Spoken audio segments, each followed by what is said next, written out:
কি হচ্ছে? রাতের খাবার বানাচ্ছো? হ্যাঁ, বাবা, তেল ময়দা। রাত্রিবেলা হচ্ছে আগে একদিনকে মটরশুটির কচুরি করেছিলাম, হ্যাঁ। আজকে আবারও সবার খেতে ইচ্ছা করছে, হুম। সেজন্য আজকে আবারও মটরশুটির কচুরি হচ্ছে, আলুর দম হচ্ছে, প্রেসার কুকারে আলুর দম। ও, ওই জন্যই তেল ময়দা। হ্যাঁ আলুর দম হচ্ছে। হ্যাঁ বাবা, এটা কি পুর বানাচ্ছো? হ্যাঁ, মটরশুটির পুর। এটা কি আলুর দমের হ্যাঁ, মশলা এটা আর আলু মশলা আছে। ভাজা? হুম, এটাতে মশলা আছে, দেখো কি কি। কি কি? সবার প্রথমে কড়াই তেল গরম করে এই আলুগুলো দেখো ভেজে নিয়েছি, একদম লাল লাল করে কড়া কড়া করে ভেজে নিয়েছি, বুঝতে পেরেছো? হুম। তারপরে এতে দিয়েছি দেখো একটা টমেটো কেটে, দিয়েছি। তারপরে এতে দিয়েছি কাঁচা লঙ্কা আদা, দিয়ে কাঁচা লঙ্কা ফাটিয়ে দিয়েছি, চিড়ে দিইনি, এমনি জাস্ট ফাটিয়ে দিয়েছি। পেঁয়াজ ভেজে ভাজা হচ্ছে, আদা ফাদা বাটা দিয়েছো। নুন দিয়েছি স্বাদ মতন, আদা রসুনের পেস্ট দিয়েছি, জিরে ধনে একসাথে পেস্ট করে দিয়েছি। পেস্টটা প্রায় 4 চা চামচের মতন দিয়েছি। আদা রসুনের পেস্ট দিয়েছি 2 চা চামচ, দিয়ে দেখো অনেকটাই কিন্তু ভাজা ভাজা হয়ে গেছে। তো এটা আমি দেখো কি দিচ্ছি,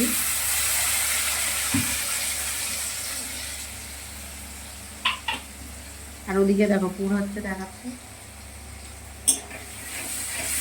পুরটাতে কিছুই দিইনি, শুধু ভাজা জিরে ধনে, দিয়েছি, গুঁড়ো গুঁড়ো লঙ্কা দিয়েছি, একটু নুন দিয়েছি, সামান্য একটু মিষ্টি দিয়েছি, দিয়ে পুরটা বানাচ্ছি। পুরটা প্রায় হয়েই গেছে, এবার নামানোর সময় দেখে। আর এদিকে দেখো, এদিকে হচ্ছে তোমার হলুদ গুঁড়ো দিচ্ছি, ঝাল লঙ্কার গুঁড়ো দিয়ে দাও। না বেশি ঝাল দেওয়া যাবে না, সবাই খাবো তো, খুব বেশি ঝাল আবার মনে হয় একটা দুটো খেলে ঠিক আছে। একটুখানি তুমি 1 পিস খাবে, একটু ঝাল খেয়ে নিতে পারবে, কিন্তু অত ঝাল আবার আমরা কেউ খাই না, কেউই খাই না অত ঝাল। তুমিও তো আগে ঝাল খেতে, এখন তো ঝাল খেতে পারো না। পারো কি ঝাল খেতে? চিনি দিয়ে দিলাম, এটা আরো এই মোটামুটি। রংটা দেখেই তো বাবা হচ্ছে বলবে বাবা খাবো না।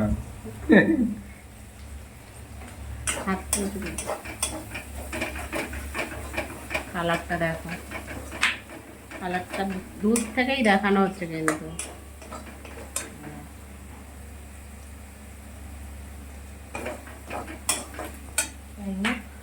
আরও একটু মোটামুটি এটা 2 মিনিটের মতন কষাবো, কষিয়ে তারপরে আলুগুলো দেব।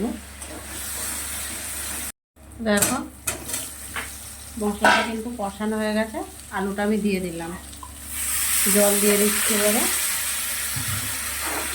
সমস্ত কিছুই দেয়া হয়ে গেছে, আর আমার এটা কিছুই দেওয়ার নেই। এবার একটু কড়াই আরেকটু নাড়াচাড়া দিয়ে প্রেসার কুকারে দেবো। তারপর ওদিকে ময়দা মাখতে যাব, ওদিকে মটরশুঁটির পুর কিন্তু রেডি হয়ে গেছে, গ্যাস অফ করে দিয়েছি। দেখো পুরটা কিন্তু একদম সবুজ কালার রয়েছে, কালার একদমই চেঞ্জ হয়নি, মটরশুঁটির যে কালার সেই কালারটাই আছে। কালারটা ঠিক থাকলে তবেই না মনে হবে মটরশুঁটির কচুরি খাচ্ছি, তাই না? পুর তো অনেক ধরনেরই হয়। এটা সবুজ আর এটা লাল। বেশ কালার ঠিকঠাক থাকলে আহা খেতেও কিন্তু দারুণ। এখন কষিয়ে প্রেসারে দেওয়া হবে। হ্যাঁ, অবশ্য আমি বাড়িতে সবাইকে বলি, আর একজনকে তো বলি খালি রসে কষে মশলা দিয়ে খাবে, কিন্তু আমারও ভালো লাগে এইসব খাবার খেতে, আমারও ওই সাদা মাটা খেতে ভালো লাগে না।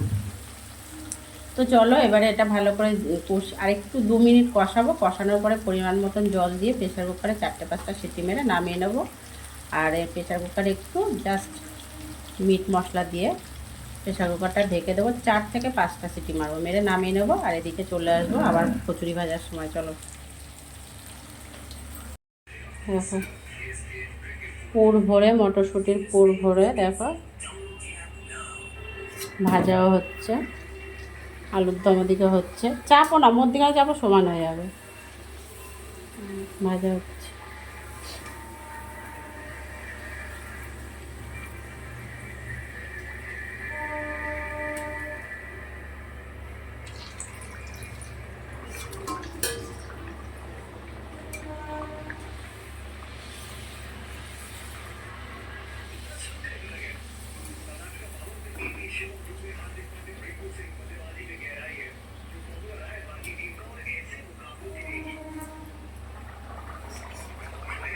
চলো বন্ধুরা, ভিডিওটা এখানেই শেষ করব, আর বেশি বড় করব না। ভালো লাগলে লাইক কমেন্ট শেয়ার করে দিও। মটরশুঁটির কচুরি কেমন লাগলো অবশ্যই জানিও, আর কালকের ছোট্ট ভিডিওতে অবশ্যই জানাবো খেতে কেমন হয়েছিল। সবাই ভালো থাকবে, সুস্থ থাকবে। আবার পরে দেখা হবে, ছোট্ট একটা ভিডিও নিয়ে চলে আসবে। টাটা সবাইকে।